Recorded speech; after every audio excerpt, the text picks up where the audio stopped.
పిల్లల లంచ్ బాక్స్లోకి paneer pulao simple and టేస్టీగా చేయండి, చాలా ఇష్టంగా తింటారు. బాక్స్ మాత్రం ఖాళీగా తీసుకొస్తారు, నాది గ్యారంటీ. ఫస్ట్ ఈ పన్నీర్ పులావ్ కోసం పన్నీర్ని చిన్న చిన్న క్యూబ్స్లా కట్ చేసుకుని ఉప్పు, పసుపు, కారం, కొంచెం పెరుగు వేసుకుని బాగా ఇలా మ్యారినేట్ చేసేసుకుని పక్కన ఉంచుకోవాలి. ఇప్పుడు ఈ టేస్టీ పన్నీర్ పులావ్ కోసం కడాయి పెట్టేసుకుని స్టవ్ ఆన్ చేసుకుని 1 టేబుల్ స్పూన్ నెయ్యి, 2 టేబుల్ స్పూన్ ఆయిల్ వేసుకుని కొన్ని లైట్గా స్పైసెస్, అలాగే కొన్ని జీడిపప్పు, ఆనియన్, టమోటా, ఒక పచ్చిమిర్చి వేసుకొని దోరగా ఫ్రై అయ్యేంత వరకు ఫ్రై చేసుకోవాలి.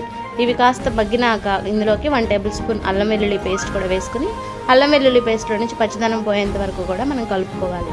ఇప్పుడు మనం మ్యారినేట్ చేసుకున్న ఈ పన్నీర్ పీసెస్ కూడా వేసుకొని లైట్గా ఒక 5 మినిట్స్ స్టవ్ మీడియం ఫ్లేమ్లో పెట్టుకొని కలుపుకుంటూ ఉండాలి.